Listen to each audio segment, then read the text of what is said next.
अस्सलाम वालेकुम जी, की हाल है दोस्तों, ठीक हो? अच्छा सर जी, अज तुहानू विखावन का मकसद यह है कि जी सर्दी आई है, इस सर्दी के नाल फसलों ते पौधे जोड़े लगे हुए हैं घर च है या डेरिया च है या सड़कों के नाल है लगे हुए पौधे है मुख्तलिफ किस्म के सब्जियात ते जेड़ा जेड़ा करना तो अल्लाह ताला नहीं है जी, लेकिन इस सर्दी की वजह नाल जेड़े जेड़े नुकसानात होए ना वो तुहानू असीं अज विखाईए कि सब तो पहले तो इस टाइम जो सारा तो ज़्यादा हाई जिंदी ज़्यादा ठाई सी वो है जी राया कनोला सरसों जिन्हों बोलने हैं। और उस बाद जी सब्जियात हाइयाँ कवर अप नहीं कीतियां हुई हियां, कोई भी सब्जी है जी कवर अप नहीं की हुई सी वो भी इहदे विच आई सी। और बागात जो सब तो ज़्यादा मुतासर होया सी वो पौधे हुए जी अपने पपीते दे। वो पपीते का नुकसान बहुत ज़्यादा होया कि जेडे पौधे खड़े खड़ाए बिल्कुल रात नू ठीक अगले दिन वेखा सुबह सारे ख़त्म हो गए सी। ते लिहाजा उनके तो हट ते जेड़ा है इस टाइम मौजूदा तुहानू असीं विखा रहे हैं वो है सरसों का।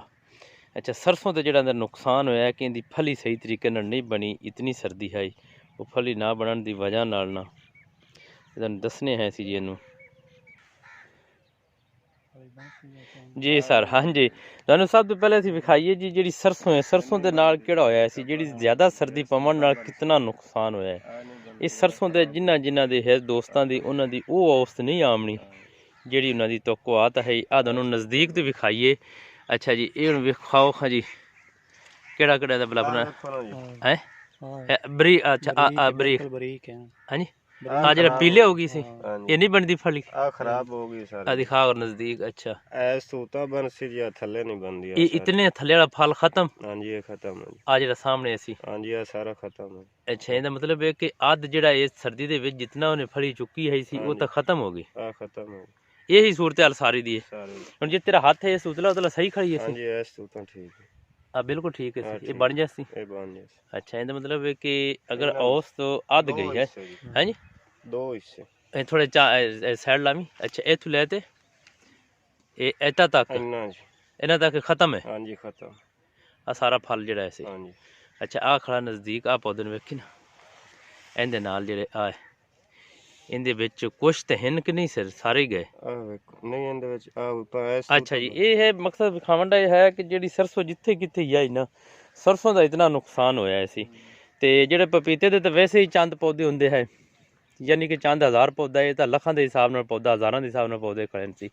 इहदा अध गया हुण इस तो बाद अगर सर्दी ना पई धुंध ना पई ਜਿਹੜੀ ਹੀ ਸਰਸੋਂ ਹੁੰਦੀ ਹੈ ਸਰਦੀ ਧੁੰਦ ਹੋ ਜਾਵੇ ਤੇ ਤਾਂ ਵੀ ਇਹਦਾ ਨੁਕਸਾਨ ਹੋ ਜਾਂਦਾ ਹੈ ਕਿ ਇਹਦੀ ਸਹੀ ਤਰੀਕੇ ਨਾਲ ਆਪਣਾ ਪੋਲੀਨੇਸ਼ਨ ਨਹੀਂ ਹੋ ਸਕਦੀ ਜਿਹਦੀ ਵਜ੍ਹਾ ਨਾਲ ਫਲ ਨਹੀਂ ਬਣ ਸਕਦਾ। ਲਿਹਾਜ਼ਾ ਇਹ ਸਰਸੋਂ ਜਿਹੜੀ ਨਜ਼ਰ ਤਾਂ ਆ ਰਹੀ ਹੈ ਫਲੀ ਲੇਕਿਨ ਹੈ ਕੋ ਨਹੀਂ, ਨਾਲ ਨੁਕਸਾਨ ਹੈ ਸੀ। ਇਹ ਕਰੀਬ ਤੋਂ ਤੁਹਾਨੂੰ ਦਿਖਾ ਦਈਏ ਆ ਪੀਲਾ ਪੀਲਾ ਜਿਹੜਾ ਸੀ ਇਹ ਆ ਵੇਖੋ ਆ ਇਹ ਕੰਡੀਸ਼ਨ ਹੋ ਗਈ ਜੀ ਫਲੀ ਦੀ। ਆ ਇੱਥੇ ਵੇਖੋ जी सर ये तो सरसों का नुकसान होया सी। बाकी बागात वाले का सब्जियां का वो बाकी अलग होया सी। बागात चो सब तो ज़्यादा नुकसान जोड़ा होया सी वो है पपीते का। पपीते वालों के जिन्हों के उत्ते कवर अप नहीं है बिल्कुल ही ख़त्म हो रहे हैं सी, ऐसा ऐसा हम ख़त्म हो रहे हैं सी उत्तों बिल्कुल जिवें सड़ गए सी ख़त्म होंदे पे।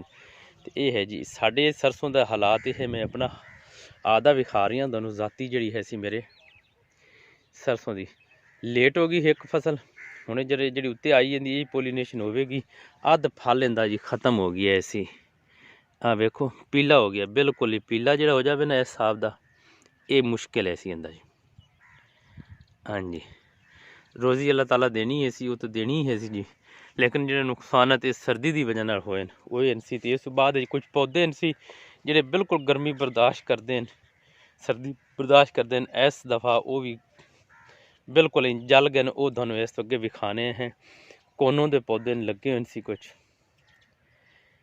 ये सामने डेरे दे विच इत्थे जी ये तुहानूं चल दिखाने हैं जी सर। आ वेखो कोनो है सी जिहड़ा सर्दी की वजह नाल सब तो ज़्यादा इस तरीके जिवें नूं ना अग लग गई सी सड़ गया जल गई है सी। ये सामने वेखो ये कंडीशन है जी ये पौधों की। ये है कोनो थले करी उत उतरवा ये देखो जी ये कोनो की हालत है जी ਜਿਹੜਾ ਕਿਸੇ ਓਟ ਨਾਲ ਕਿਹੜੀ ਜਗ੍ਹਾ ਤੋਂ ਥੋੜੀ ਸਰਦੀ ਦੀ ਹਵਾ ਦੇ ਦਬਾਓ ਕਮ ਰਹੀ ਹੈ ਉੱਥੇ ਕੋਈ ਪੌਦੇ ਠੀਕ ਖੜੇ ਸੀ। ਬਾਕੀ ਆਏ ਸੀ ਇਹ ਤਾਂ ਪੌਦਿਆਂ ਦੀ ਕੰਡੀਸ਼ਨ ਹੈ ਸੀ। ਬਾਕੀ ਬਾਗਾਤ ਵਾਲੇ ਸਬਜ਼ੀਆਂ ਵਾਲੇ ਔਰ ਜਿਹੜਾ ਰਾਇਆ ਹੋਇਆ ਸੀ ਜ਼ਮੀਂਦਾਰ ਦੀ ਫਸਲ ਵਿੱਚ ਜਿਹੜੇ ਆਮ ਹੈ ਜਰਨਲ ਹਾ ਸੀ ਫਸਲ ਉਹਦੇ ਜਿਹੜਾ ਰਾਇਆ ਹਾ ਨਾ ਉਹ ਸਭ ਤੋਂ ਜ਼ਿਆਦਾ ਨੁਕਸਾਨ ਹੁੰਦਾ ਹੋਇਆ ਸੀ ਕਿ ਉਹਨੂੰ ਫਲੀ ਨਹੀਂ ਲੱਗੀ, ਪੀਲੀ ਹੋ ਗਈ, ਖਤਮ ਹੋ ਗਈ ਸੀ। ਹਾਂਜੀ ਇਹ ਕੰਡੀਸ਼ਨ ਹੈ ਜੀ ਇਸ ਦੀ ਪੌਦਿਆਂ ਦੀ। ਬਾਕੀ ਜਿਹੜਾ ਹੈ ਆਪਣਾ ਸਫੈਦੇ ਨੂੰ ਕੁਛ ਨਹੀਂ ਹੋਇਆ ਸੀ, ਸਫੈਦੇ ਬਿਲਕੁਲ ਠੀਕ ਖੜੇ ਰਹਿਣ ਸੀ। ਇਹ ਸਾਹਮਣੇ ਵੇਖੋ ਜਿਹੜਾ ਕੋਨੂ ਹੋਇਆ ਸੀ ਕੋਨੂ ਦੀ ਸਾਰੀ ਹੋਈ ਹੈ ਜੀ ਤਬਾਹੀ। ਔਰ ਕੁਛ ਪੌਦੇ ਉਹ ਹਨ ਜਿਹੜੇ ਜਿਨ੍ਹਾਂ ਨੂੰ ਹਵਾ ਦੀ ਓਟ ਰਹੀ ਹੈ ਸੀ ਥੋੜ੍ਹੀ ਬਹੁਤੀ, ਉੱਥੇ ਨੁਕਸਾਨ ਕਮ ਹੋਇਆ। ਹਾਂਜੀ ਉਸ ਤੋਂ ਇਲਾਵਾ ਨਿੰਮ ਦੇ ਸੀ, ਇਹ ਨਿੰਮ ਹੈ ਜੀ, ਨਿੰਮ ਦੇ ਪੱਤੇ ਤੁਸੀਂ ਵੇਖ ਲਓ ਇਸ ਤਰੀਕੇ ਵੀ ਜਲ ਗਏ ਨਿਵਾਏ ਥੱਲੇ ਨਿਵਾਈ। ਹਾਂ ਆਹ ਵੇਖੋ ਜੀ ਇਹ ਨਿੰਮ ਸੀ, ਇਹਦੇ ਪੱਤਿਆਂ ਦੀ ਹਾਲਤ ਇਹ ਹੋ ਗਈ ਹੈ।